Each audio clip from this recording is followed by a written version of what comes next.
Alright guys, how you doing? It's Rabea, hope you're all well. So, I've been looking for this pedal for a long time. The first time I saw it was on Pro Guitar Shop, and I heard it and I was just like absolutely gobsmacked with how cool it was. I'm always looking for pedals that do something a bit weird and a bit unique, especially for Toska, because we like to incorporate lots of weird sounds and do all sorts of stuff, especially live. So one of my favourite pedals I own is the Coopersonic Germaniac, because it does lots of weird and wonderful sounds, all based around a fuzz. And so I'm into my fuzz pedals, and this is a fuzz pedal that has a very unique character to it, and it's by a company called Death by Audio Effects. They're based in New York, and the pedal I'm looking at today is the Robot. It's a fuzz, it's based on a fuzz, but also it has some incredible bit crusher effects. It's also got 2 octaves, an octave above and an octave below, and it has a built-in arpeggiator, and it's just insane. It's a pretty straightforward layout. You've got your output control, then you've got a sort of 4-way selector switch which moves between the different modes, and then you've got this giant control that's used to basically sort of mess with the bit rate, so you can crush it if you turn it all the way down.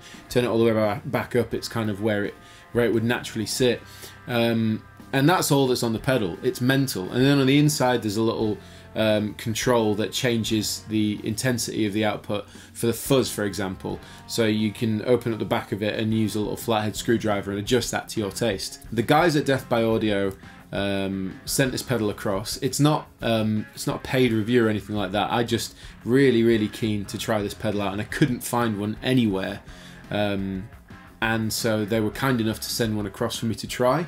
So thank you very much to those guys, Noah at Death by Audio, really appreciate that.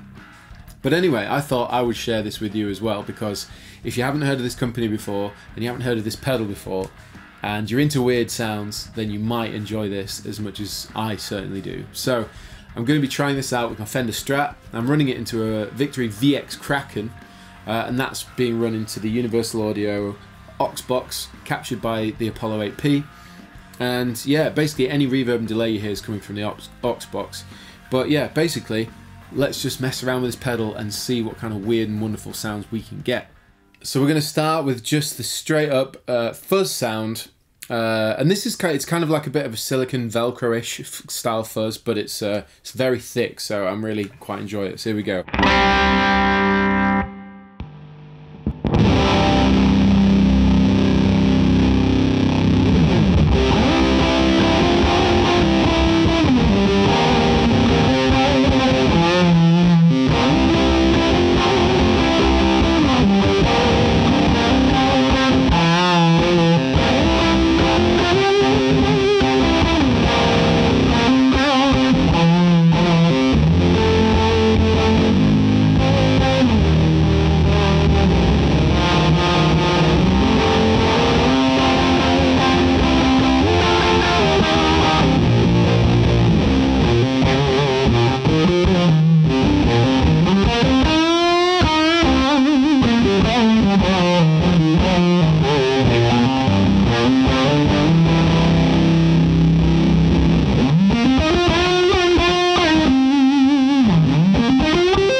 So that's the sound of the fuzz. It's really thick and warm. It's kind of that kind of grungy mid-90s type tone. I really like that. Could definitely write some cool riffs with that.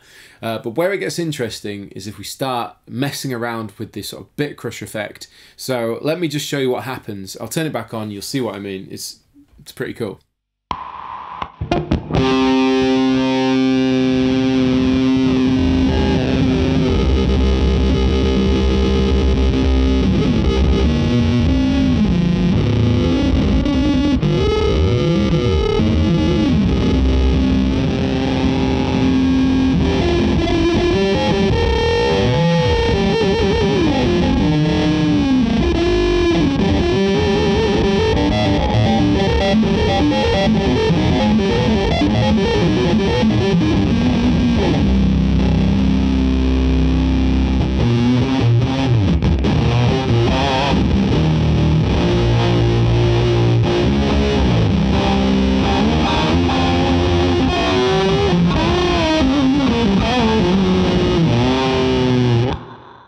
So you see where I'm going with this. It just does weird sounds and I really like it. So what I'm going to do is turn the bit crush effect back onto full so it's the sort of true signal, and then we'll move through the different modes, starting with lower octave.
The sort of bit crush effect does the same sort of job as it does on the fuzz side, but it's cool because you've got that control to mess around with and get some weird tones. Again, this is going to depend massively on what rig you're using. For me, with the Strat, I figured it was a good idea to not overcompress the front of the amp too much for the sake of this and in this recording environment. But if you're running this through a cabinet in a room, it's going to do some mental stuff, and you could combine this with other pedals to really achieve something strange and really awesome, in my opinion. So next up, let's try the octave above.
So I'm sure to most of you guys that are maybe into your more traditional tones, you're like, this is just a bit too weird for me. For those of you who are in bands and songwriting and coming up with strange and weird layers for your songs, or in the studio, this is why I'm showing you this pedal, because it's just mad. It's definitely on the robotic side of things. But yeah, now I'm going to move to my favorite feature on this pedal. Because it's got some really cool rhythm to it, because it's an arpeggiator, so it sets in rhythm. So the big knob not only controls the bit crusher effect, it also controls the rate of the arpeggiator. And you can actually fine tune it into the tuning of your guitar, which is really useful, because then you can start to come up with cool rhythms and stuff where it's not necessarily opposing what you're playing, it's just giving you a cool rhythm to go with. So let's try that out. Okay, let's try the arpeggiator. I found out around 3 o'clock is where it's giving me the right tuning for this guitar. So.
So there you go. There is the Death by Audio Robot. Again, I just want to reiterate that it's not necessarily everybody's cup of tea, but the idea of this pedal, for me, and I'm sure for a lot of other guys in bands, is that there's a lot of possibilities here with what you can use it for. Whether it's through a distorted signal, a clean signal, you team it up with other effects. It's just one of those effects pedals. For me, it encompasses the idea of an effect pedal really well. And it incorporates one of my favourite sounds, which is fuzz. So if nothing else, it's got a great fuzz tone that I enjoy. But when you start messing around with the bit crusher control, and again the octave, for me the upper octave is probably my favourite setting outside of the arpeggiator, because the arpeggiator is just mad fun. Lots of fun to play. So if you want to know anything else about this pedal, I'll put links in the description box below. Retails for roughly around £300, £320, something like that. It's a hand-built pedal in New York, so I don't think it's very simple to build either. So if you do like it, make sure you go searching for them, because I found it quite hard to get one over here in the UK. But they are available online, so just go and have a look if you're interested. But yeah, thank you very much to Death by Audio for sending this pedal over. Thank you very much for watching. Like, subscribe and share, and I'll see you all very soon.